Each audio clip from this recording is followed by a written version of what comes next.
Bonsoir, rebonsoir à tous. Il y aura 3 moments dans cette soirée live spéciale cinéma. Bienvenue sur notre premier plateau qui va être consacré à une question qui est une question inusable et à laquelle on ne cesse de revenir et sur laquelle on ne cessera de revenir, je pense, qui est les rapports entre le cinéma et la politique. Lorsqu'on parle des rapports entre cinéma et politique, évidemment, on parle toujours de 2 choses à la fois. Le choix de certains sujets qui sont des sujets politiques, mais aussi une manière politique de faire du cinéma. Depuis Jean-Luc Godard, au moins, on sait que faire du cinéma politique, c'est essayer de faire politiquement du cinéma. Et c'est ce dont on va parler pendant ce premier plateau avec 3 invités. Je vais vous présenter. Marion Giussiani, vous êtes l'heureuse productrice de 120 battements par minute, le film de Robin Campillo, pour lequel vous avez reçu, puisqu'il a été remis, enfin il vous a été remis à vous et à Hugues Charbonneau pour les films de Pierre, le César du meilleur film de 2017. On va revenir évidemment sur l'aventure de 120 battements par minute et sur la vôtre comme productrice, sur la manière dont ce film a pu modifier les choses pour vous, mais aussi sur certains des projets sur lesquels vous êtes d'ores et déjà engagés et qui sont prometteurs à la fois d'un point de vue cinématographique et d'un point de vue politique. On en parlait tout à l'heure. Dominique Marchais, bonsoir. Vous êtes cinéaste, vous êtes l'auteur de 3 films qu'on peut décrire comme étant une trilogie, dont l'unité serait des questions d'aménagement du territoire et d'agriculture aujourd'hui. Le premier de ces films s'appelait Le Temps des Grâces, qui est sorti il y a une petite dizaine d'années, je pense, un peu moins. 8 ans. Le deuxième était La ligne de partage des eaux. Et le troisième, Nul homme n'est une île, est sorti au mois de mars. Au mois d'avril, pardon, il y a juste 2 mois. Et bon, je ne reviens pas sur les 2 premiers films, mais en tout cas, le troisième avait cette particularité de s'intéresser à des initiatives d'agriculture et d'aménagement du territoire, d'architecture locale, en Sicile d'abord, ensuite en Suisse et en Autriche, et de s'y intéresser afin de montrer comment est-ce qu'à travers des toutes petites échelles, une coopérative d'agrumes, des initiatives de remembrement, en fait, ce dont il était question, c'est ni plus ni moins que de l'utopie européenne, hein, et d'une manière de mettre de mettre en rapport le local et l'échelle européenne. Bon. Et puis Michel Toesca, vous êtes cinéaste, auteur de plusieurs documentaires, dont l'un entretient un rapport tout à fait particulier à l'actualité, pour plusieurs raisons. D'une part parce qu'il a été présenté il y a quelques semaines au Festival de Cannes, et d'autre part parce qu'il a à voir avec la question peut-être la plus décisive aujourd'hui, politique, qui est celle des migrants. Ce film s'appelle Libre, et j'allais dire que c'est un portrait, c'est peut-être pas tout à fait exact, en tout cas c'est un film que vous consacrez à l'action de quelqu'un que vous connaissez depuis longtemps, et que le public connaît au moins de nom, qui est Cédric Héroux. C'est un film qui, si je ne m'abuse, sortira en salle le 26 septembre. Alors avant d'entamer la discussion, et de voir comment chacun à votre place, en tant que productrice et en tant que réalisateur, vous vous situez à un certain endroit, un certain nouage du cinéma et de la politique, peut-être la chose la plus simple est de voir tout de suite la bande-annonce de votre film, Michel, Libre. Est-ce que vous pouvez juste parler comme si vous parliez en direct? Ouais, Cédric Héroux, agriculteur, Bray-sur-Roya, délinquant. J'ai une quinzaine de personnes qui sont chez moi et que je cache. Cette gamine, elle est légitime de rester en France, hein, la maman aussi. Hein, si on leur laisse le droit de faire une demande d'asile. S'ils n'ont pas de pièce d'identité, ils vont devoir me suivre. Non, je m'en suis pas. Eh bien, ils vont me suivre quand même. Et en fait, on aurait aimé parler avec le préfet des Alpes-Maritimes pour lui expliquer la situation dans la Roya. On entend dire, oui, mais la France ne peut pas accueillir toute la misère du monde. Les solutions, il y en a.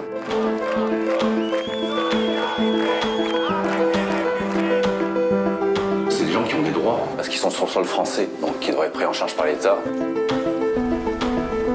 Bonjour à la police maintenant, allez. J'avais confiance en la justice. Je pensais que la justice était indépendante et on a la preuve que non. Ayez confiance, parce que nous défendons la vie, nous défendons des gens. C'est là-dedans la liberté pour moi. Et moi j'ai envie de continuer d'être libre. Je demande d'asile en France. Moi c'est des histoires personnelles. Ils peuvent me faire ce qu'ils veulent, je continuerai, je ne m'arrêterai pas. Et ce sera à vous à prendre le relais, à venir chez moi, que ça continue.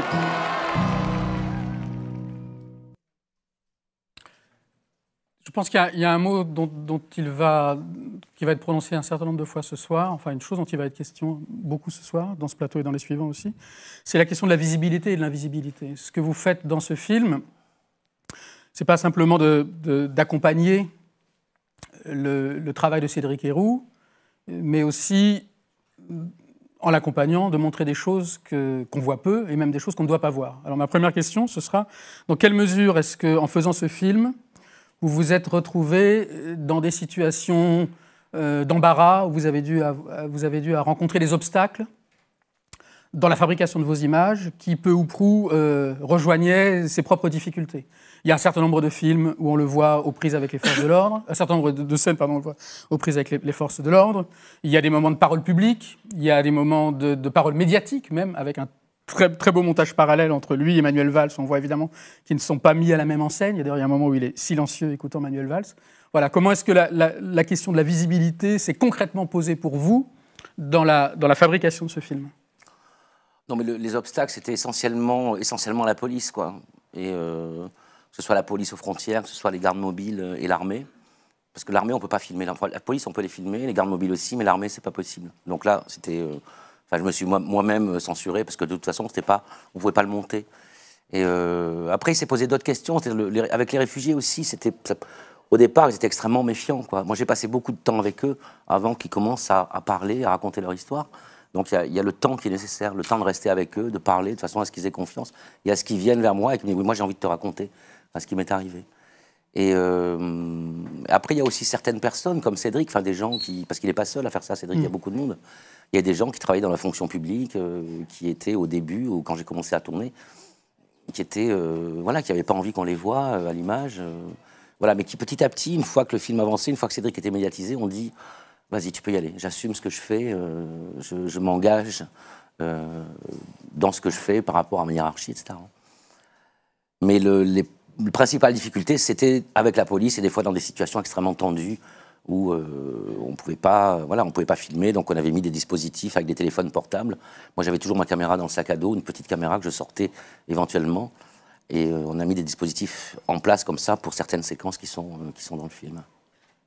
C'est un projet qui est ancien, enfin qui s'est étalé sur un certain nombre d'années. Je crois que Cédric Héroux, c'est quelqu'un que vous connaissez depuis assez longtemps. Oui, on se connaît depuis longtemps. Et moi, j'ai commencé à tourner au mois d'avril 2015. Voilà. Parce que moi, j'habite la vallée de la Roya, donc qui est une vallée qui, au sud, est une vallée italienne, au nord, une vallée française, et de nouveau italienne. Donc, nous, on va faire nos courses à Vintimille régulièrement. On passe la frontière plusieurs fois par jour. Moi, on habite à 5 km de la frontière. Et un jour à Vintimille, j'ai vu qu'il y avait des blacks, beaucoup, 200-300 qui étaient à la gare, qui étaient sur la plage, etc. Et là, je suis allé vers eux, je suis allé voir ce qui se passait, je suis allé parler avec eux, avec des associations qui étaient les No Borders, qui à ce moment-là, c'était les seuls qui ont commencé à s'occuper d'eux. Et petit à petit, je suis revenu sans caméra, juste pour essayer de comprendre ce qui se passe. Et après, j'ai décidé de commencer à filmer, sans être sûr de réellement faire un film. Et puis au bout de quelques mois, je me suis dit, là, il faut faire quelque chose, il y a un film à faire. Donc j'ai commencé à tourner à ce moment-là et ça a duré 3 ans. Donc il y a tout un travail en amont de négociation, de discussion. C'est pas vraiment de la négociation. Moi, j'ai essayé de comprendre parce que j'étais pas. Enfin, à cette époque-là, on parlait de Lampedusa, on parlait de ce qui se passait en Grèce, mais ce qui se passait à Vintimille, personne ne savait ce qui se passait à Vintimille. Donc il n'y a pas eu. C'est un truc qui s'est improvisé. Moi, j'ai pris ma caméra à un moment en me disant. Là, il est vraiment en train de se passer quelque chose. Il y a une page de l'immigration qui est en train de s'écrire là, en bas de chez moi, donc je vais prendre ma caméra et puis je vais filmer ça. Parce que ça me semblait, en tout cas, important. Et ça m'a aussi permis de comprendre un peu mieux ce qui se passait parce que je m'y suis intéressé. Avant que arrivent des Soudanais, des Érythréens, moi, je ne savais même pas que l'Érythrée existait avant de rencontrer ces gens-là. Et donc, tout s'est improvisé, en fait, en permanence. Et ce film qui est consacré à ceux qu'on nomme un peu facilement, mais à raison aussi des invisibles, a connu, si je puis dire, l'épreuve de la visibilité la plus absolue, qui est le Festival de Cannes.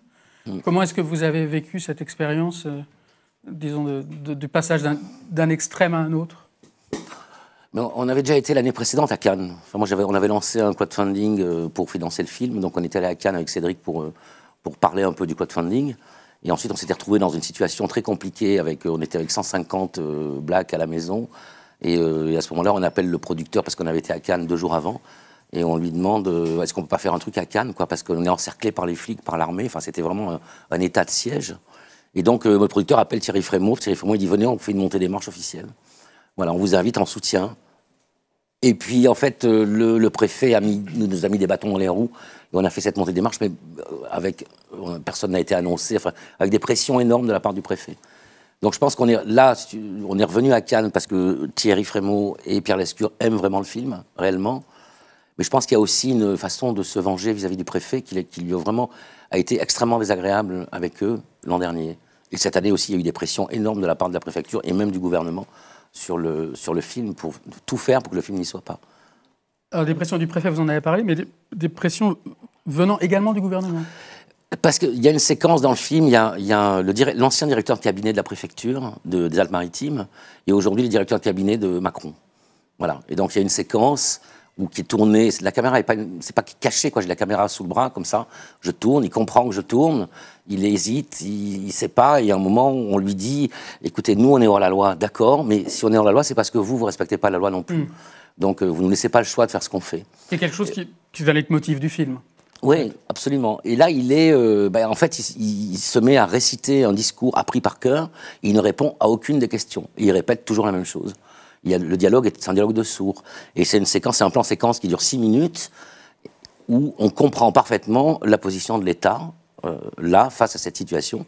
C'est-à-dire, il n'y a aucune réflexion, aucune pensée sur sur ce que sont ces gens et comment est-ce qu'on fait avec eux, quoi. En quoi est-ce qu'une scène comme celle-là a pu poser problème? Ah, j'en sais rien. Moi, je suis pas dans la tête des gens qui sont, je sais pas. Je sais pas. Parce que on se rend compte que l'État est dans une situation qui est hors la loi. C'est-à-dire ce qui s'est passé. Après, c'est un petit peu technique. Ce qu'on appelle les PEPA. Il y a eu un déplacement de la frontière à l'intérieur du territoire français. Et ça, qui était une frontière tenue par la force Sentinelle, c'est-à-dire en gros l'armée, pour empêcher les terroristes de rentrer sur le territoire français. Mais du point de vue du gouvernement, tout migrant, toute personne arrivant est un terroriste potentiel. Donc tout le monde était renvoyé en Italie. À partir du moment où ils étaient pris sur cette ligne-là, ils n'étaient pas considérés comme étant sur le territoire français. Donc que ce soit des femmes, des enfants, des demandeurs d'asile, tout le monde était renvoyé en Italie. Voilà. Donc ça, c'est pas légal. C'est une attitude. Un mineur, quand il est sur le sol français, il doit être pris en charge par l'ASE et par l'État. Et donc, je pense, le préfet a été condamné plusieurs fois pour entrave grave à la demande d'asile et pour refoulement illégal de mineurs isolés. Mais ça ne change absolument rien. Le tribunal administratif, c'est pas des condamnations, c'est des ordonnances. En fait, on lui remonte un peu les bretelles. Et à plusieurs reprises, et ça n'a rien changé. Et ça se passe encore aujourd'hui, quoi. Donc, je pense qu'il y a quelque chose, parce que c'est pas un film qui est à charge du tout contre qui que ce soit. C'est simplement un film où on est au cœur de ce qui est en train de se passer. Et dire Cédric, c'est pas un guerrier, c'est simplement quelqu'un qui essaye de faire ce qui lui semble juste. Et voilà, donc je pense que ce qui les embête, c'est qu'on voit simplement une situation absurde, mais qui est racontée d'une façon extrêmement ordinaire, quoi, par des gens ordinaires. Marion, je me permets de m'adresser à vous, parce que je sais que vous avez vu le film récemment et qui vous a beaucoup intéressé. Oui, j'ai vu le film tout à l'heure. Et bon, entre vos deux films, entre 120 battements par minute et Libre, je dirais que la rime est à la fois facile à faire et quand même on est assez loin, puisque comme chacun sait, le film ayant été un très grand succès, 120 battements par minute est consacré au combat d'Act Up au début des années 90 pour la prévention du sida, la reconnaissance des malades, etc. Mais alors que le film de Michel Druesca est consacré, disons, comme je disais, à ce qui est peut-être l'un des combats les plus importants aujourd'hui. En quelques mots, est-ce que vous nous dire ce qui vous a plu, intéressé dans ce film? En quelques mots, mais c'est un peu ce que je vous disais tout à l'heure, quoi, certainement, et par rapport au thème de l'émission ce soir, c'est-à-dire cette phrase que dit cette protagoniste qui recueille Cyril, qui fait du stop, et elle dit à un moment, on lui dit, est-ce que vous faites de la politique? Elle dit, non, je ne fais pas de la politique, je fais de l'humanitaire. Et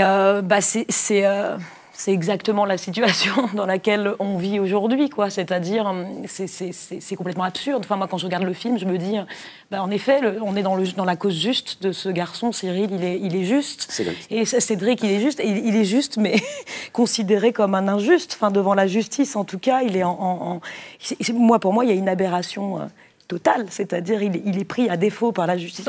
Là, je ne parle même pas de la situation des migrants, mais celui qui aide, celui qui tend la main est puni, en fait. Et donc, moi, il y a quand même une sensation d'une histoire qui se répète, qui est une histoire aussi très proche de nous, hein, je veux dire, si on va parler du gouvernement de Vichy ou des choses comme ça, c'est-à-dire il y a quelque chose d'un retour de l'histoire, là encore, qui est, enfin, voilà, on parlait tout à l'heure de l'accueil, mais moi ça m'a mis, ce film m'a un peu bouleversée aussi parce que je suis à Paris, je suis derrière mon bureau, je suis pas dans l'action. Enfin, finalement, moi je produis des films, c'est ça à petite échelle, ma façon d'agir à petite échelle sur le monde, mais je me disais, mais j'avais envie de vous rejoindre parce que je me disais mais c'est terrible en fait, on est là en train de fermer les yeux sur tout ce qui est en train de se passer et ce qui est en train d'arriver là et qui continue d'arriver. Je lisais la une du Monde ce matin là sur voilà la politique européenne en défaveur des migrants, justement, c'est grave, hein, et je trouve que le film en plus fait ce pont entre les deux choses, entre celui qui tend la main et celui qui arrive, quoi. Et c'est magnifique de voir qu'on peut être encore des humains entre nous et de se dire que la politique, ce que fabrique la politique aujourd'hui, c'est de la désunion, c'est du désaccord, c'est du rejet, c'est du refus.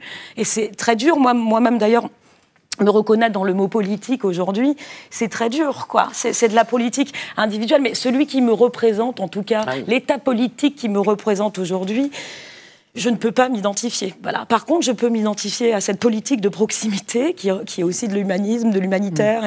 Et celle-là, je peux m'identifier et je trouve ça magnifique. Voilà. Et cette politique-là, elle est belle aussi parce qu'elle se présente pas forcément sous les atours de la politique. Vous parlez d'accueil. Il y a un moment qui est très beau dans le film. Lorsque je ne sais plus qui, je crois que c'est un policier qui dit à Cédric Héroux, vous accueillez les migrants. Et la réponse qu'il fait à ce moment-là, et sans doute il a eu d'autres occasions de la faire, c'est moi je les accueille pas.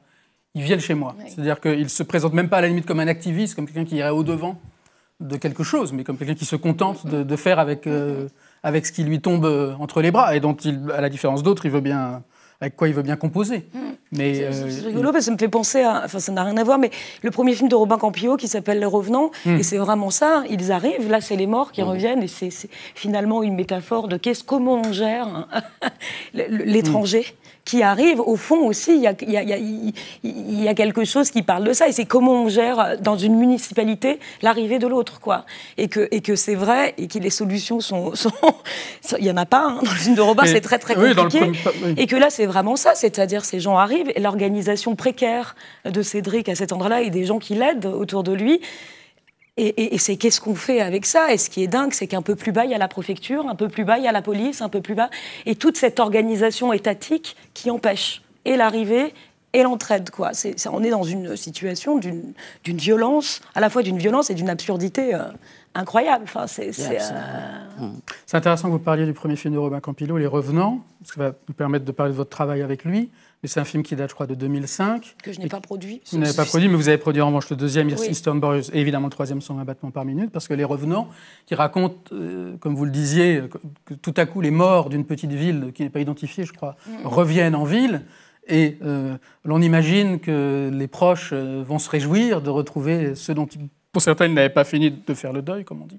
Or, le film, on peut maintenant dire comment il se termine, se termine plutôt par un constat noir, c'est à savoir qu'au bout du compte, de ces morts dont la municipalité ne sait pas quoi faire, la question de la gestion de ces corps en plus, qui est aussi la question de 120 battements par minute, est posée dans le film. Qui est la gestion des minorités, même. Oui, la municipalité ne sait pas quoi en faire, mais les familles elles-mêmes, les proches elles-mêmes, les maris, les enfants, les parents, finissent peut-être par se dire qu'au bout du compte, ils auraient dû rester là, où ils étaient. Et c'est, à mon sens, c'est quelque chose qui court dans les trois films que Campillo a réalisés jusque-là. C'est comment est-ce que la cité se débrouille avec ces corps qu'on pourrait appeler surnuméraires, disons, qui n'entrent pas dans le compte normal. Alors, peut-être ce qu'on peut faire, regarder la bande-annonce de 120 battements par minute et en discuter ensuite.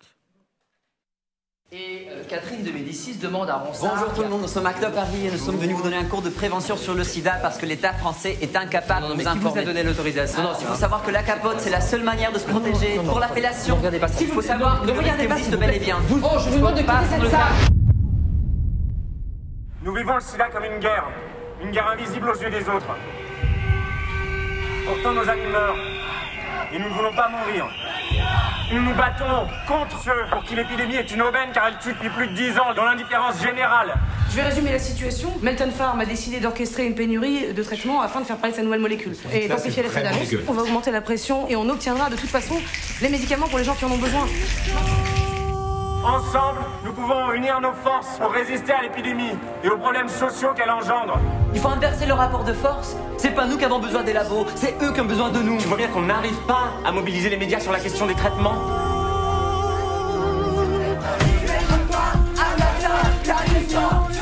Ensemble, nous pouvons construire une communauté capable d'adopter à l'égard de la maladie une attitude positive et combative.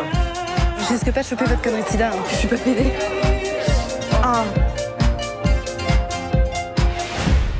À Act Up Paris, nous avons choisi d'affirmer le sida comme un défi. Vous pouvez le relever avec nous. Rejoignez-nous.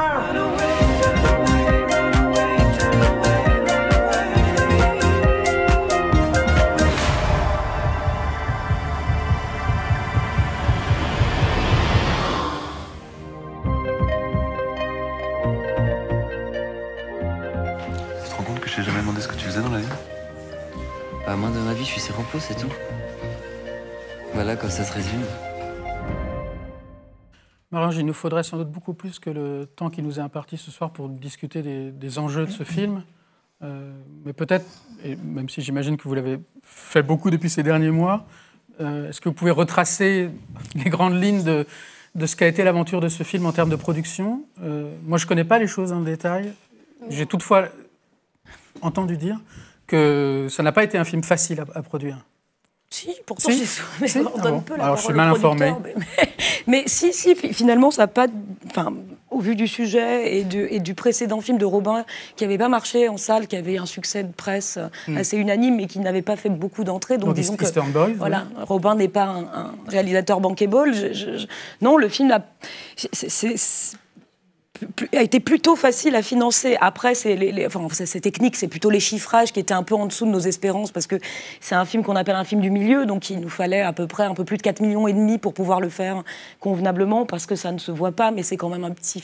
c'est un film historique, donc il y a un petit peu de reconstitution, et il y a beaucoup d'acteurs et beaucoup de figurants, donc ça restait un film assez cher, mais très étonnamment, le scénario a fait l'effet d'une bombe, c'est-à-dire Robin a travaillé en amont, pendant quelques mois avec Philippe Mangeot, qui est un ancien président d'Act Up. Président d'Act Up, d'ailleurs, plus ou moins aux années qui sont celles du film. Oui, un tout petit peu après. Enfin, les années du film, c'est vraiment entre Clouse et l'estrade. C'est un mélange. Hein. Le film, c'est pas deux. Enfin, c'est un mélange. À peu près sur 4 ans, je pense, le film, un rabattage de cartes.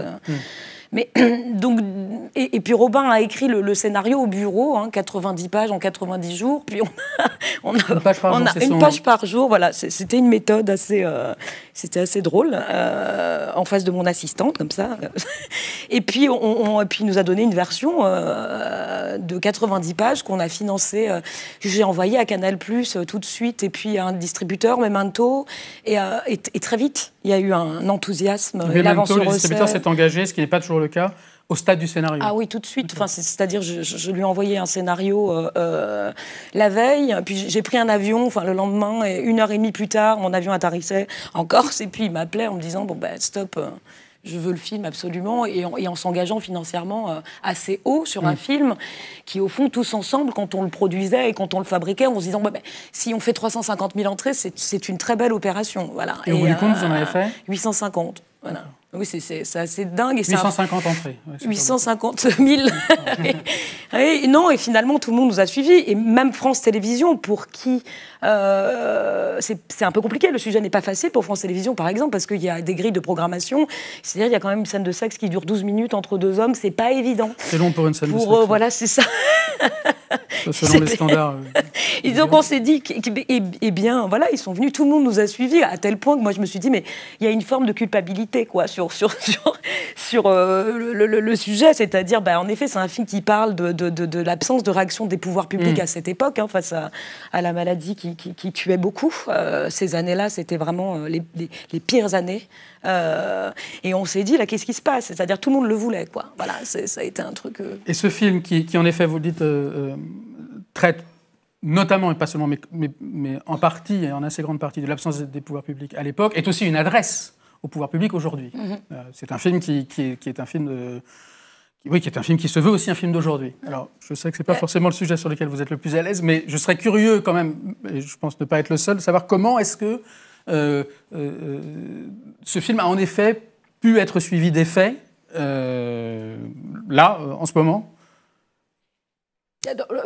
C'est-à-dire, allons-y, soyons précis. C'est-à-dire comment l'une des choses qui revient beaucoup sur lesquelles il me semble le film insiste beaucoup, et pas simplement le film, mais il me semble avoir entendu dans les propos de Robin Campillo et peut-être aussi dans ceux de Philippe Mangeot, c'est jusqu'à présent l'absence d'un centre d'archives. Ouais. Ah oui, alors là il y a une réaction très forte. C'est vrai que le film a déplié des possibilités c'est vrai qu'Anne Hidalgo a réagi très vite et il travaille apparemment. C'est pas encore là, mais oui. Un centre d'archives LGBT qui est demandé par ACT UP et par d'autres, et par AIDS, etc., depuis les années 90, le début des années 90. Donc peut-être verra le jour. Pour le moment, c'est pas encore fait. J'ai quand même été vérifiée parce que je sais qu'à un moment, le sujet était brûlant et ça travaillait beaucoup, mais bon, j'ai l'impression que là... Mais bon, je pense qu'ils sont là-dessus et que ça se fera.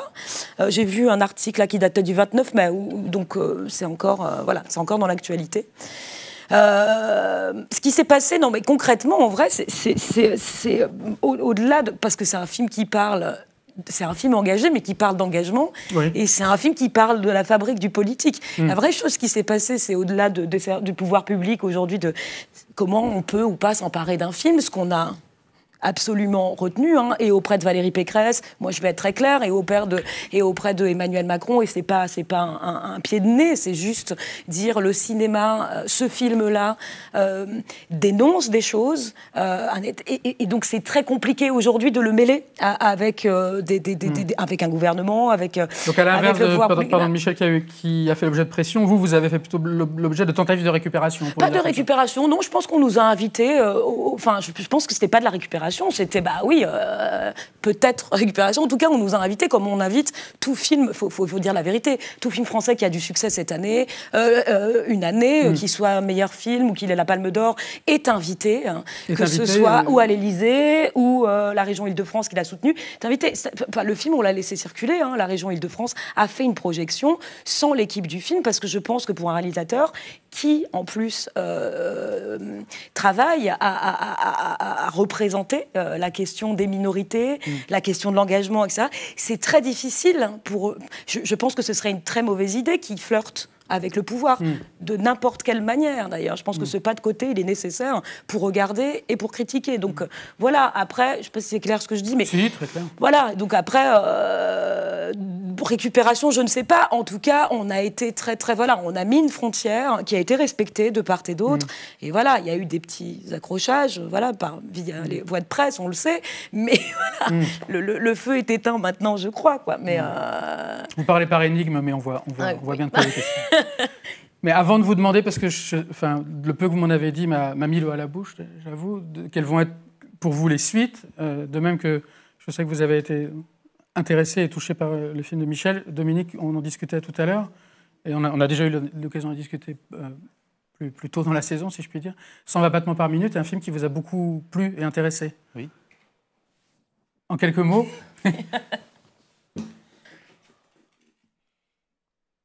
On est loin, à l'évidence, c'est vraiment un truisme ce que je vais dire, du type de cinéma que vous faites, qui est résolument documentaire, et qui n'est ni de fiction, et encore moins de reconstitution, même si ici, il ne s'agit pas d'une reconstitution.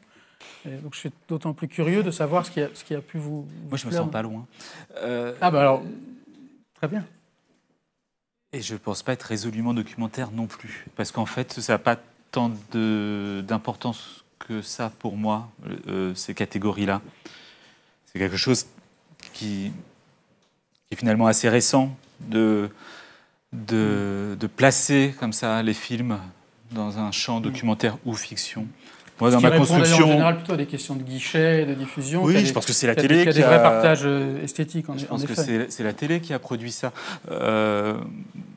Moi, ma cinéphilie, lorsque je regardais des films, mettons au cinéma de minuit, je me disais pas. Dziga Vertov documentaire, Eisenstein fiction, ou Flaherty documentaire, ou Murnau fiction. Je me suis jamais posé cette question. Donc dans dans ma culture cinéphilique, je pense que la dimension documentaire, elle est importante, mais je la trouve aussi bien chez Renoir, chez Rossellini, voire chez Ford. Bref. Donc, c'est le film 120 battements par minute, il a une dimension documentaire extrêmement forte et qui me passionne. Après, le film, je le trouve très très beau pour plein de raisons et des choses peut-être pas évidentes à expliquer comme ça, mais je trouve qu'il y a une dimension mentale, comme un ressassement, un effort pour faire revenir des souvenirs assez, enfin ça date, c'est 30 ans, 35 ans peut-être. 30 ans. 30 ans. 30 ans. Il y a des récurrences comme ça de plans sur notamment la discothèque, une insistance, comme si on essayait de faire remonter quelque chose, de documenter un souvenir. Donc, moi, oui, non, et puis alors, voilà, non, il y a un côté tour de force, et puis ce sont des luttes qui, elles-mêmes, comme beaucoup de luttes, tiennent pour beaucoup du ressassement, c'est-à-dire de toujours retomber sur les mêmes enjeux, refaire valoir les mêmes points auprès des mêmes personnes et auprès des mêmes et de faire face aux mêmes surdités. Il y a quelque chose de revenir toujours sur les mêmes choses de façon lancinante. Aussi, je pense que le film croisait, mais alors, de manière effectivement, c'était inattendu, mais croiser des questions que je me posais moi aussi avec Nul homme n'est une île. Savoir qu'est-ce que c'est un militant. Je me disais sommairement, voilà, il y a deux formes de militantisme. Il y a ceux qui se payent de mots et ceux qui payent de leur personne. Et alors là, pour le coup, c'est du militantisme, on paye de sa personne. Donc je regardais aussi le... Pardon, lorsque vous l'avez découvert, le film de Robin Campillo, donc sans doute au mois d'août ou au mois de septembre, Nul homme n'est une île, il était complètement achevé ou il était... Oui. D'accord. Donc il n'y a pas eu d'interférence possible... D'accord. Non, on est quand même... on est dans des mondes assez éloignés, puisqu'effectivement, je parle d'agriculture, d'architecture, d'artisanat... Mais c'est vrai que la question de qu'est-ce qu'un militant est effectivement oui, mais cette question, en fait... Qu'est-ce qu'une figure de militant éminemment... Enfin, la question du partage, de la ligne de partage entre le privé, le public, l'intime, le politique, elle se passe où pour quelqu'un qui est militant? Et alors, dans le film, là, c'est des gens qui... Il s'agit de sauver sa peau, mais... Dans le film, on voit des gens, voilà, c'est aussi sauver son métier, sauver le sens qu'on peut donner à sa vie, etc. C'est des enjeux aussi extrêmement profonds. Et à partir du moment où on rentre en engagement, en lutte, eh bien cette lutte prend tout, quoi, dans le temps, dans la vie de ces acteurs. Et ça, c'est quelque chose dont je voulais m'approcher, l'observer, et surtout qu'ils en parlent, en fait. Parce que, contrairement à votre film, le film ne filme pas l'événement, c'est plutôt des gens qui discourent... sur ce qu'ils font, mais on les voit assez peu faire. Ce qu'ils aimeraient faire. Ouais. Alors, ce que je vous propose, avant peut-être de revenir quand même à vos projets, on va regarder la bande-annonce de Nul homme est une île, et puis on en parlera plus précisément. Donc.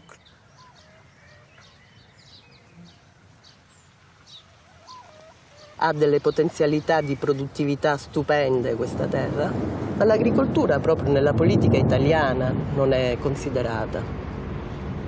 Importante investire sul territorio, non per un tornaconto immediato, faccio questo perché mi torna questo, ma faccio questo perché tutto il territorio cresca assieme a noi. Prima il rapporto di relazioni era tra i gas italiani e noi. Ora abbiamo un rapporto anche con altri sistemi organizzativi, la MAP in Belgio, il Food Coop in Austria, e ci fa immaginare per esempio un'Europa fatta di relazioni e di persone. Das Gemeinsame, das ist das Zentrale bei uns. Können wir überhaupt in einer Gruppierung einig werden, was für einen bestimmten Ort gut ist?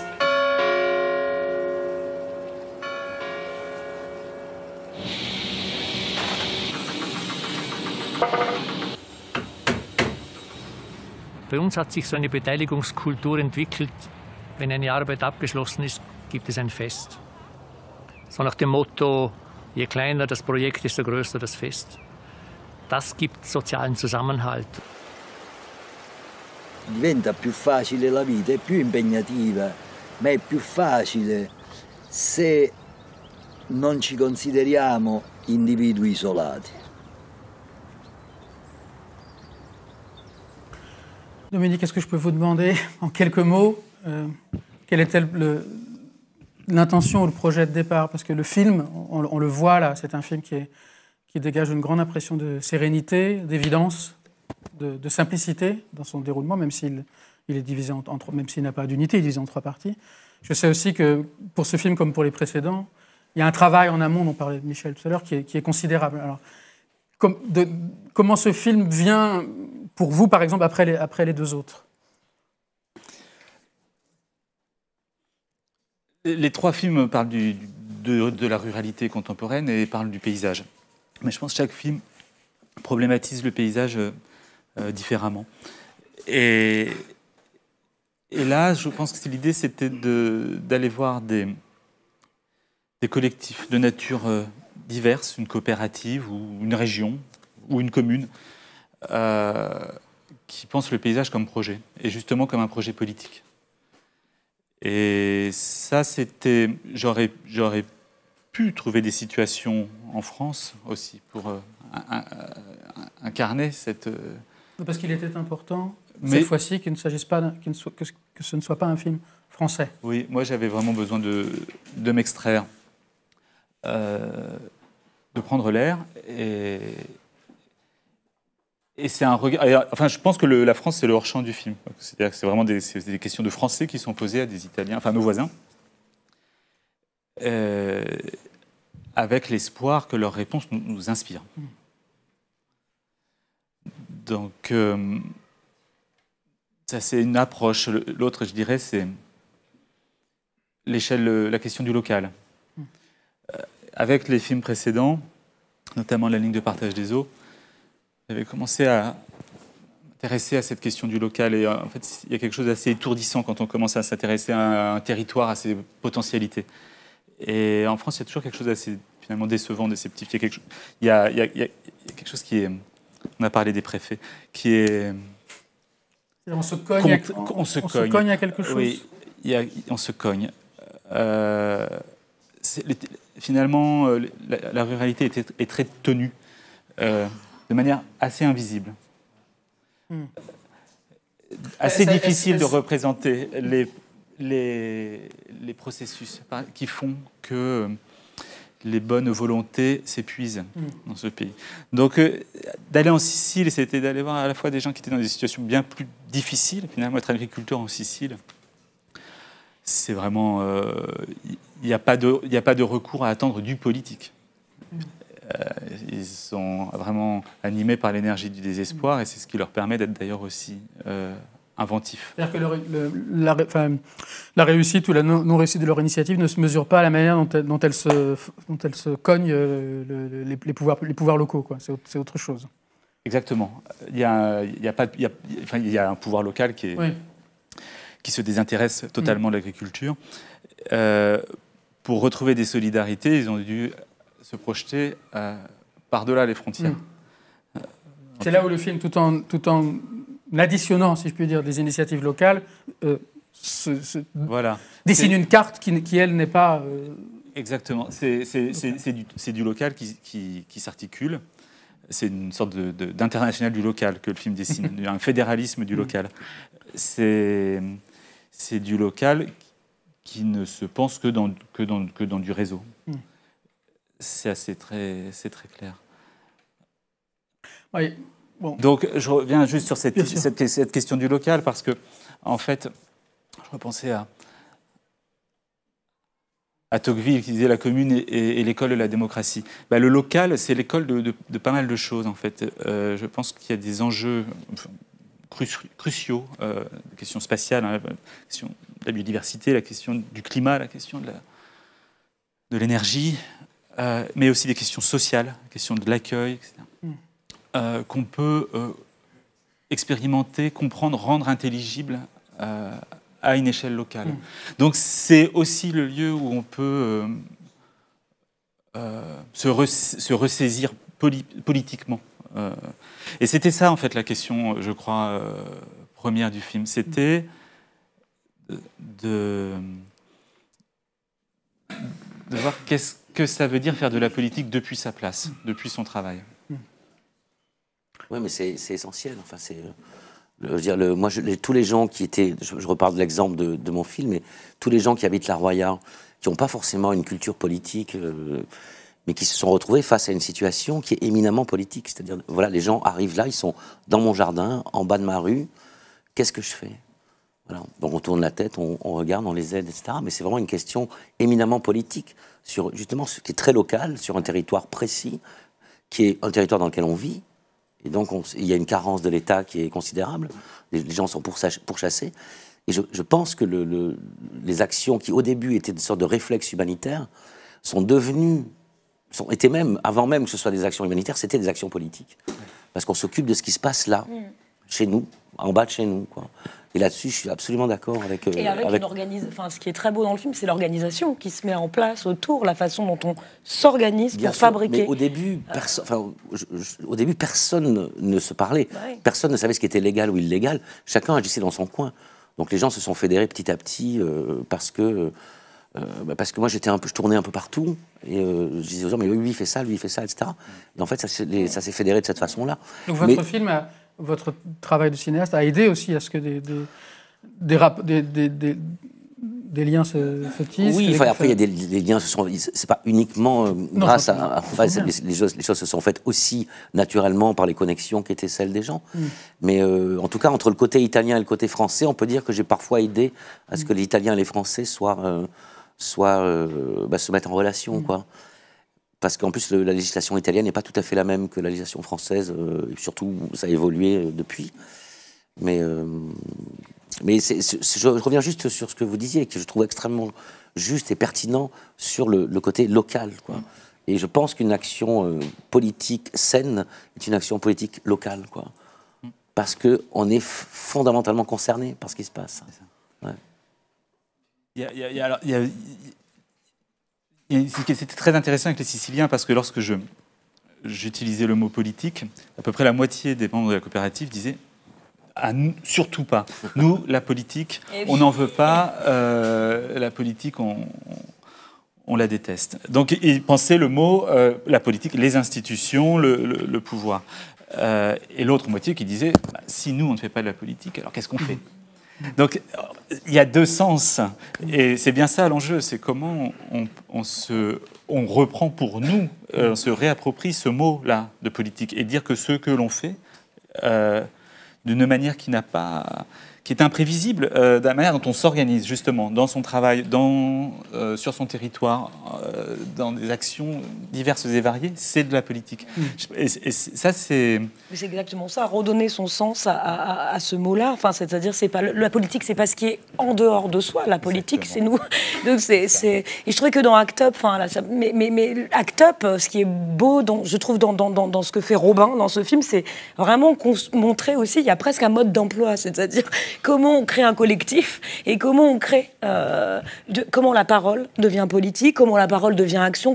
Il y a presque un côté, ça va pas lui plaire que je dise ça, mais il y a presque une pédagogie de la pratique du politique là-dedans, c'est-à-dire comment on crée un collectif et comment, en plus là c'est des luttes pour la vie, mais comme vous au fond, votre film, c'est vraiment des gens qui luttent pour la vie des autres et ceux qui arrivent qui luttent pour leur vie, quoi. Il y a un truc, c'est comment on s'organise autour pour pas que j'interromps, mais pas. Ils luttent pas aussi, ils luttent pour la vie des autres en luttant pour la leur aussi. C'est d'ailleurs ce que dit Cédric à un moment très justement, quoi. Il dit je me bats pour eux, mais je me bats d'abord pour moi, quoi. Je trouvais ça très beau, parce que c'est juste, parce qu'il dit c'est un miroir. Il y a quelque chose d'une espèce d'anticipation où ce qui est en train de se passer là, ce qu'on leur fait au noir. Mais bientôt, c'est à nous qu'on va le faire. Enfin, d'autant plus qu'il est agriculteur et qu'il y a quand même, là aussi, dans son monde à lui, il y a quand même la fin, en tout cas, un monde qui est vertigineux. Non, mais c'est vrai, c'est très juste. Mais ce qu'il dit aussi à travers ça, et qu'on voit dans les trois films, c'est que, certes, il dit « je me bats pour moi parce que c'est le miroir et ça pourrait m'arriver dans quelques années », mais ce qu'il dit aussi, c'est que la vie qu'il a aujourd'hui avec eux lui plaît. C'est-à-dire qu'il ne s'agit pas de se projeter, de dire « oui, il faut absolument que je m'occupe d'eux pour pour éviter que telle ou telle catastrophe arrive, c'est qu'il se fabrique, et ce qu'on voit aussi très bien dans les deux films, c'est-à-dire qu'il vit, on sent qu'il est heureux. C'est une chose, moi, des choses qui fait heureux. Oui, il le dit à un moment d'ailleurs. Oui, quelqu'un lui demande pourquoi il prend tellement de plaisir à ça. Mais parce qu'il est, en fait, c'est un voyageur immobile. C'est-à-dire, il aimerait beaucoup voyager. Il a une exploitation agricole, il ne peut pas voyager avec les poules. Et voilà, donc le monde arrive à lui, quoi. Il découvre l'Érythrée, le Soudan, le Tchad, le Mali. Enfin, il y a ça pareil. Et puis surtout, il y a un truc très particulier qui est vraiment spécifique à la Roya. C'est quand les migrants arrivent, ils sont encore dans la dynamique du voyage. C'est-à-dire, ils ne sont pas à Calais, ils ne sont pas à Paris, ils ne sont pas face au mur. Donc, c'est au moment où ils arrivent, ils se posent, ils mangent, ils appellent leur famille, ils se remettent un peu en forme, ils sont soignés, et après, ils veulent partir. Mais et dans cette dynamique, ça amène une joie, une énergie qui nous est évidemment transmise à nous. Donc, c'est plutôt, même si les choses sont terribles, il y a de la chasse aux noirs, il y en a qui meurent, mais il y a quand même une espèce de joie qui est, je ne sais pas si on la sent vraiment dans le film, mais en tout cas, que nous, on a senti de façon assez générale une espèce de joie très positive sur le fait qu'eux soient dans une dynamique encore de voyage. Il me semble à moi qu'on la sent. Bon, tant mieux.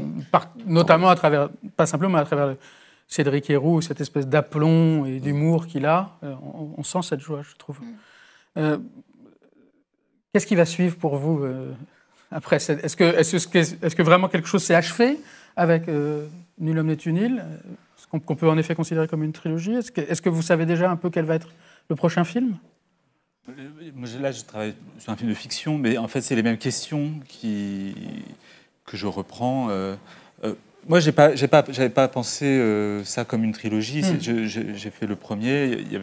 Ça a levé plein de problèmes et de questions pour moi. Ça m'a déplacé. Et il a fallu continuer.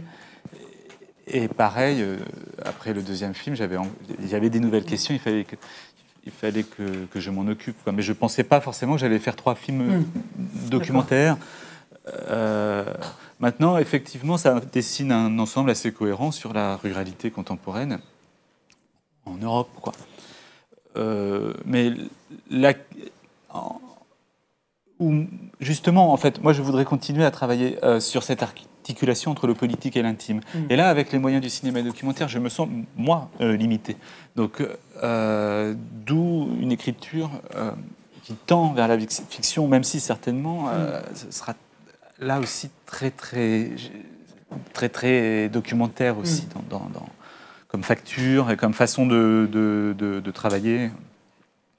Mais c'est encore, voilà, je suis au début de ça. D'accord. Et donc, Mario, j'ai fait un peu durer le suspense. En discutant un peu avant l'émission, ces jours-ci, vous me disiez que vous êtes encore une jeune productrice. Une discussion privée. Oui, mais vous êtes encore une jeune productrice, parce que les films de Pierre, vous travaillez avec Hugues Charbonneau, je crois, films de Pierre à 10 ans, 10 ans.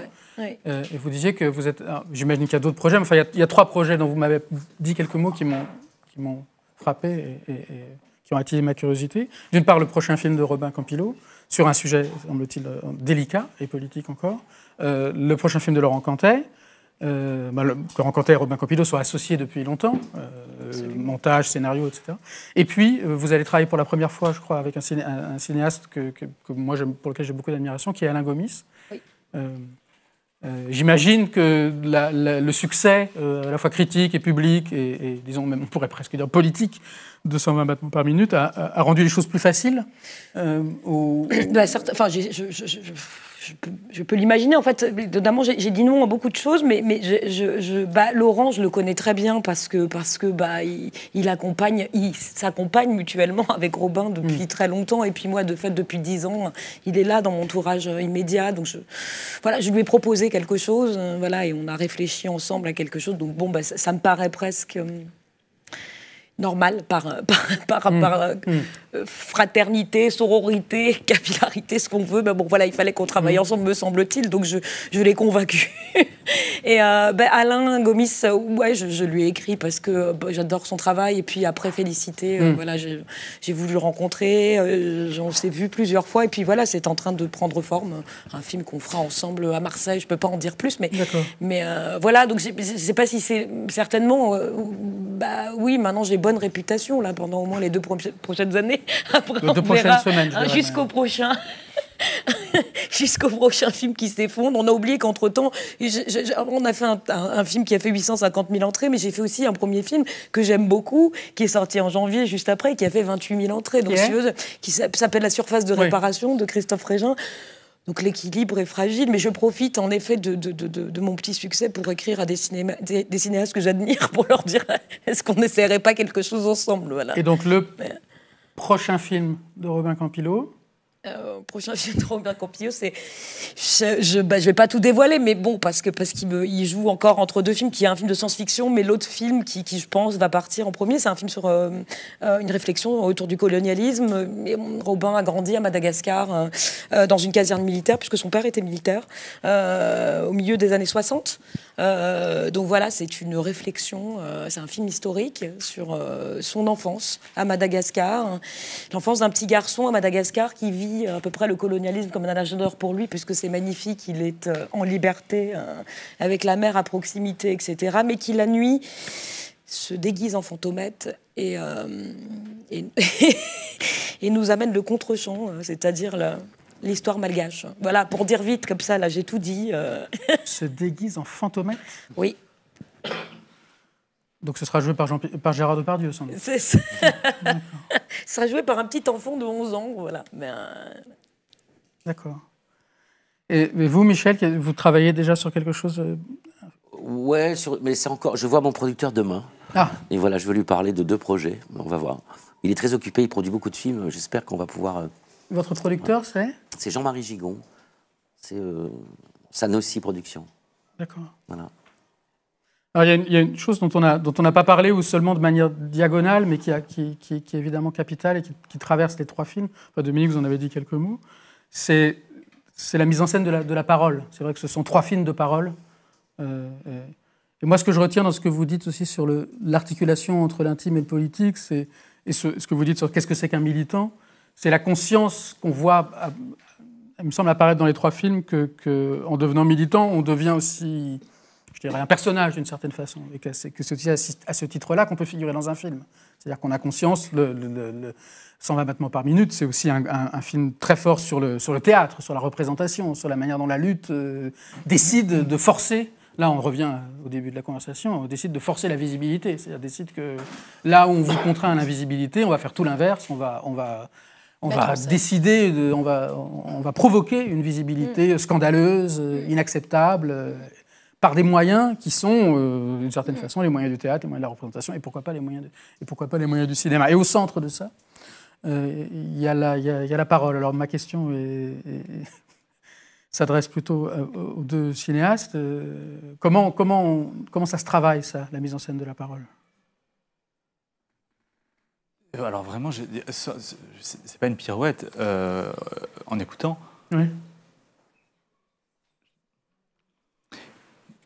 Et alors, peut-être aussi, parce que quand on fait ce genre de film, et je pense que pour vous c'est pareil, on est en déséquilibre tout le temps. On fait ce qu'on peut. On ne maîtrise pas ce qui se passe devant la caméra. Donc on se conforme à ce qui se passe. Donc comment on regagne un peu de maîtrise et comment on fait un peu de mise en scène malgré tout, je pense, en expliquant, en prenant le temps de parler de soi, d'expliquer les problèmes. Moi, je parle beaucoup des gens que j'ai déjà vus, de ce qu'on m'a dit, de comment le film évolue, sinue. Et c'est tout un temps où les gens écoutent. Donc, en l'occurrence, c'est vous qui parlez et ce sont eux qui écoutent. Là, à ce moment-là, oui. Mais je pense que c'est le moment où, en fait, inconsciemment, ils sont en train de se conformer, de s'adapter au projet. Et c'est ce qui fait que toutes ces paroles très diverses convergent et participent du même film. Enfin, moi, c'est comme j'ai compris après coup que ce moment-là était très très important pour la qualité des entretiens et la possibilité de les monter ensemble ensuite. C'était de prendre le temps de vraiment expliquer les questions que je me posais, d'expliquer quel était le problème du film, et de l'expliquer de manière complexe, confuse, peu importe. En tout cas, que les gens pigent un peu. Avec aussi, pardon, une chose qui a sa place dans le film de Michel Toesca, et qui est nouvelle, il me semble, chez vous, qui est une pluralité de langues, qui me semble être un aspect tout à fait important du film pour le spectateur, mais je crois, mais sans doute aussi pour vous dans sa fabrication, le rapport différent que vous pouvez avoir comme intervieweur et comme cinéaste à l'italien et aux différents types d'Allemands qu'on entend en Suisse alémanique et en Autriche, de même qu'évidemment pour les migrants qu'accueille, ou plutôt qui se trouvent, dont Cédric Herrou doit s'occuper. Il y a un moment qui est très drôle où c'est l'infirmière, je crois, qui avoue elle-même qu'elle baragouine une espèce de mélange effectivement assez improbable d'anglais et d'arabe, je crois. Ça, c'est une question aussi qui est très importante.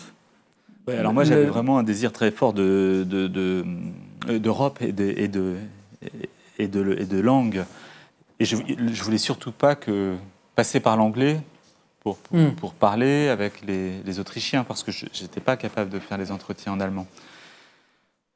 Je me suis débrouillé avec l'italien, et toute la partie germanophone, j'ai été accompagné par une seule personne, Christine Seghezzi, qui m'accompagnait aussi pour les repérages, donc qui pouvait me représenter. Donc, mais n'empêche, c'est très spécial quand on fait des films qui sont à ce point basés effectivement sur la parole et sur la question et l'écoute, de le faire dans une langue qu'on ne maîtrise pas. Oui. On a vraiment l'impression de travailler, de se poser des handicaps, quoi. Et non seulement c'est dur au moment du tournage, mais ça l'est plus encore au moment du montage, parce qu'on passe des mois et des mois avec des rushs. Ça reste un matériau... c'est comme si le plan se scindait, quoi, que le sens et l'image s'écartaient. Il faut beaucoup plus de temps pour que ça redevienne vraiment une Mais en même temps, entité. dans la mesure où il s'agit toujours du rapport entre une parole et un paysage, cette scission, elle est productrice aussi. La façon dont le plan se casse en deux, c'est toujours ce dont il est question dans le film. C'est comment est-ce qu'une parole fait voir autre chose ou advenir autre chose dans ce paysage qu'on aurait l'habitude de voir comme un arrière-plan, ou comme quelque chose de neutre. Ouais. Bon, on arrive presque au terme. Je voudrais finir par une question un peu générale, mais à laquelle j'aimerais que vous répondiez. Les uns et les autres, ça fait un certain temps, pas un temps si long que vous faites du cinéma. Est-ce que vous avez, d'un point de vue de production et de facilité ou difficulté à faire des films avec les projets qui sont les vôtres, c'est-à-dire plutôt quand même d'un cinéma politique, est-ce que vous avez le sentiment qu'on est dans un moment où les portes... puisqu'on parle souvent de la difficulté du cinéma français, congénitale, je ne sais pas, en tout cas difficulté ancienne, par exemple, à traiter les sujets d'actualité. Bon, à être en prise, ce que votre film dément, mais enfin, on compare évidemment toujours au cinéma américain, le Vietnam, etc. etc. Bon. Est-ce que vous avez le sentiment qu'on est dans une période où les choses sont en train un petit peu de se débloquer, ou est-ce qu'au contraire, au fur et à mesure qu'on avance, il est de plus en plus difficile de mener à bien les projets que vous auriez ou avez envie de mener? C'est une question compliquée. Oui, mais il ne fait pas nuit encore. Donc ça dépend du point de vue, on va dire. D'un point de vue de financement, on ne faut pas se cacher, on est dans un moment très très difficile. Enfin, plus difficile pour vous que quand vous avez commencé, par exemple, il y a 10 ans. Moi, je disais l'autre fois, moi je suis née dans la crise. Donc moi j'ai commencé à produire au moment où Pascal Ferrand faisait son discours et donc mettez en valeur les films du milieu. Le fameux effondrement du cinéma du milieu. Ouais. Donc ces films entre 3 et 5 millions d'euros. Voilà, qui n'arrivent plus enfin, qu'on a du mal à produire entre 3 et 7, on va dire. Et ça continue d'être pendant longtemps, selon elle et le groupe des 13 qui allait animer, faisait tenir le cinéma français. C'est ça. Avec cette espèce de miracle de films qui seraient à la fois des films d'auteur et des films grand public, René, Truffaut, Piala, etc. Et que cette chose-là, aujourd'hui, serait tomber. Non, mais c'est vrai, c'est-à-dire la classe moyenne est en train de... Oui. Et puis, il y a les films très... les films très riches se financent plus facilement, et puis parce que c'est d'autres voies, d'autres médias. Puis les films, puis après, il y a ces fameux films un peu plus sauvages, c'est-à-dire qui est la solution obligatoire, parfois, on est obligé d'emprunter pour plein de producteurs que nous sommes ou de réalisateurs, parce qu'on n'arrive pas à être à l'équilibre. Et je pense, par exemple, aujourd'hui, je ne sais pas, peut-être que je projette et que c'est un peu noir comme vision, un peu dur, mais je me dis, je ne sais pas si je vais si je vais présenter 120 battements par minute aujourd'hui à Canal+, est-ce que j'ai le même chiffrage? Est-ce que ça se passe de la même façon? Je pense que c'est dur. Juste un an plus tard. Ouais. Enfin, 2 ans plus tard. Ouais, pardon, 2 ans plus tard, ouais. Moi, en tout cas, j'ai l'impression, et c'est pas une bonne nouvelle parce que les films ne marchent pas en ce moment en salle. Voilà, je vais pas faire un état des lieux, mais je trouve, et ces fameux films du milieu, que ce soit le film de Brizet, que ce soit le film de Honoré, etc., ne sont pas à la hauteur des espérances de leurs distributeurs. Voilà, c'est quand même des films qui étaient présentés à Cannes, qui ont un alignement parfait, c'est-à-dire un film à Cannes qui sort en même temps avec une presse assez forte autour des films qui sont portés. Et voilà, moi, je me dis que là, ce qui nous est arrivé tient de l'ordre du miracle. Voilà, on est le miracle de ces 2 dernières années. On est cité tout le temps par les chaînes de télévision qui refusent des films en disant mais quand même, on a pris 120 battements par minute. Bon, il y a une crise, mais il y a une crise de la télévision qui elle-même traverse une crise, qui nous finance, mais qui voilà, l'avance sur recette, elle est débordée c'est-à-dire ces fameux films du milieu qui avant n'allaient pas forcément à l'avance sur recette, mais là aujourd'hui, on est tous embouteillage, même guichet. Donc je pense que c'est moins le sujet qui est problématique que le système qui pose problème. Voilà. Dominique, quant à votre situation, parce que j'imagine par exemple que ce film dont vous avez dit quelques mots, qui sera davantage un film de fiction, logiquement on peut penser que du coup il sera dans une économie un peu différente, peut-être qu'il coûtera un petit peu plus cher. Quels sont vous avez affaire, sans doute, enfin vous attendez à avoir affaire à des difficultés plus grandes en termes de production? Ça, je ne veux pas en préjuger, sinon j'arriverai pas à écrire. Il faut pas se... C'est prématuré. Chaque problème en son temps. Voilà, donc ça, je pourrais en reparler dans un an et demi, on verra. Mais après, sur les films là que j'ai faits, donc des films, pour le coup, c'est pas des films du milieu, c'est des films à moins d'1 million. Moins d'1 million, et même moins de 800 000. Oui. Le problème, on arrive à les financer, mais avec quasiment que de l'argent public. CNC Région. D'ailleurs, en tournant à l'étranger et pas en France, on se prive d'une source de financement importante, qui est celle des régions. Donc on fait un film plus cher avec moins. Le problème, c'est cette règle qui nous impose je crois, 60% maximum d'argent public. Oui. Comment on fait pour produire des films comme Nul homme n'est une île, trouver 40% du financement avec de l'argent privé? C'est ça qui est très difficile. Et puis il y a aussi, sauf si je me trompe, il y a aussi un problème de langue. C'est-à-dire qu'un film, pour obtenir un certain type de soutien, doit être parlé en français, aussi selon une certaine proportion, non? Ça, c'est pour l'avance sur recette, ouais. Pour avoir l'avance sur recette, il faut être majoritairement en langue française. Voilà. Oui, mais enfin là, on a eu l'avance sur recette et pourtant le film ne parle pas français, mais dans la mesure où l'équipe et la production et le réalisateur, il y a des systèmes de points, enfin... Avec l'avance sur recette? Ouais. Peut-être en documentaire, c'est un peu exceptionnel. En fiction, on n'a pas du tout parlé de l'économie. Ma situation est très particulière parce que moi, j'ai quitté Paris il y a 10 ans, justement pour quitter le système. Enfin, moi, j'en avais assez, j'étais exaspéré d'attendre, de demander l'autorisation de faire des films. J'ai fait un long métrage qui est sorti en 2005, mais je sais pas, j'ai mis des années à le faire. Et à un moment, je dis c'est pas possible, on peut pas. Je m'en vais, je pars habiter dans la montagne. Et je vais essayer de produire autrement. Et surtout, je vais essayer de vivre. Et de dire, quand j'ai envie de tourner, je tourne. Quoi. Et je demande à personne. Et donc, en fait, en 10 ans, j'ai fait 4 longs métrages. 2 sont sortis, 2 ne sont pas sortis. En 10 ans, 4 longs métrages? Ouais, 4 longs métrages en 10 ans. C'est un bon rythme. C'est un très bon rythme. Non? Fini. Après, il y en a d'autres qui sont pas finis. Mais en tout cas, finis. 2 sont sortis en salle, 2 ne sont pas sortis. Et voilà. Et c'est des films que j'ai faits avec rien. Avec simplement, uniquement de la participation, quoi, des copains. Il y en a un qui est mi-fiction, mi-documentaire. Mais parce que, pour libre, je n'aurais jamais pu faire ce film si j'avais été dans un système traditionnel. C'est-à-dire présenter le CNC, enfin, le temps qu'on me donne l'autorisation, le temps qu'on trouve le financement, tout serait mort, quoi. C'est pas possible de... Donc c'est des gros sacrifices parce qu'on fait un film avec rien. Je suis parti sans producteur, avec personne, quoi. J'ai mis 4-5 mois à comprendre qu'il y avait un film, enfin à me dire là, il y a réellement quelque chose à faire. Et à partir de ce moment-là, j'ai appelé mon producteur que je connais depuis longtemps, mais on n'avait jamais travaillé ensemble, c'était un ami. Il m'a dit, écoute, je suis sur autre chose, j'ai pas le temps. Enfin, il est arrivé donc 1 an et demi après le début du tournage sur le film, où il a compris qu'il y avait un film réellement. Mais il n'y a pas un argent public, il n'y a pas un sou ni du CNC, c'est uniquement du crowdfunding, et puis des associations, comme, je ne sais pas si on peut les citer ou pas, enfin des grosses... je pense, oui. Comme Médecins sans frontières, comme Emmaüs, comme Citoyens d'Europe, etc., qui ont soutenu le projet financièrement. Et qui sont intervenus à quel moment Oh, ils sont intervenus, en gros, parce que je ne savais pas quand est-ce qu'on allait arrêter de tourner, donc on a commencé à chercher de l'argent l'année dernière après Cannes, quoi. Enfin, il y a 1 an, voilà, il y a 1 an, auprès de qui sont venus et qui nous ont permis de finir, de payer un monteur, de payer le mixage, etc. Le distributeur a mis un petit peu d'argent aussi pour faire les finitions, mais on n'a rien gagné. Enfin, moi, j'ai pas gagné un sou avec ce film. J'espère qu'on va en gagner après, mais voilà. Donc après, c'est un choix. Enfin, on vit comme ça et puis on travaille à côté pour gagner sa vie. Mais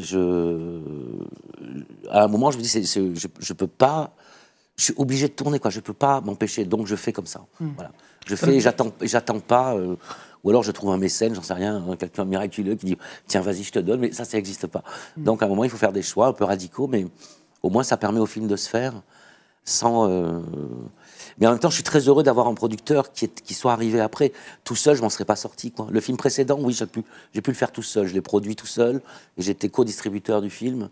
Donc ça a été, parce que c'était un film plus facile. Celui-là, sans Jean-Marie, je pense que je serais pas arrivé à faire le film comme ça. À un moment, on a besoin de quelqu'un qui écoute, qui regarde, qui soit là, surtout sur des films aussi complexes, quoi. Quel est votre distributeur pour Libre? C'est Jour de Fête. D'accord, oui, c'est un très bon distributeur. Oui. Très aguerri, enfin Oui, qui a l'habitude surtout de ce genre de film. Oui, quoi. Voilà.